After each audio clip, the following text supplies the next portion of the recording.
وہاں پر I am sure countries would have expressed a desire کہ یہ دونوں ممالک جو دونوں نیبرز ہیں وہ آپس میں طے کریں اپنے ڈسپیوٹس، لیکن practically it's not possible right. Practically not possible. Doctor Maria Lodhi صاحبہ، thank you so much for joining us. Programme میں آگے بڑھتے ہیں. ناظرین، افغانستان میں رات گئے تباہ کن زلزلے کے نتیجے میں 800 سے زیادہ افراد انفارچونیٹلی ہلاک ہو چکے ہیں. 3000 سے زیادہ شدید زخمی ہیں. کئی گاؤں مٹی تلے دب چکے ہیں. صوبہ ننگرہار اور لغمان میں جانی نقصان ہوا. زلزلے کے جھٹکے کابل سے لے کر اسلام آباد تک محسوس کیے گئے.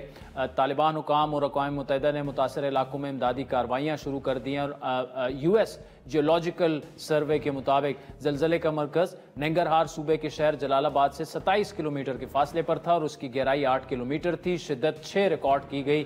ماہرین کے مطابق کم گہرائی والے زلزلے زیادہ نقصان دہ ہوتے ہیں. رات بھر کم از کم 5 آفٹر شاکس بھی آئے، جن میں ایک 5.2 شدت کا طاقتور جھٹکا شامل تھا، اور اس کی وجہ سے مٹی اور پتھروں سے بنے دیہات کو زمین بوس ہو چکے ہیں.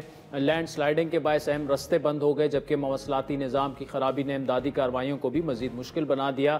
افغانستان میں زلزلے معمول کی بات ہیں، خاص طور پر ہندو کش کا جو پہاڑی سلسلہ ہے، یوریشین اور انڈین ٹیکٹونک پلیٹس آپس میں ملتی ہیں. ننگرہار صوبے میں ہفتے کی رات کو شدید بارش اور سیلاب نے بھی 5 افراد کی جان لے لی تھی. اور جون 2022 میں بھی مشرقی سرحدی صوبے پکتیا میں 6 شدت کے زلزلے میں 1000 سے زیادہ افراد ہلاک ہو چکے تھے. ہماری دعائیں اور نیک خواہشات جو ہیں افغان عوام کے ساتھ ہیں. تو آج کے پروگرام میں اتنا ہی. ناظرین، فیڈ بیک ضرور دیجیے. ٹویٹر ہینڈل @عادل شاہ زیب. اجازت دیجیے. اللہ حافظ.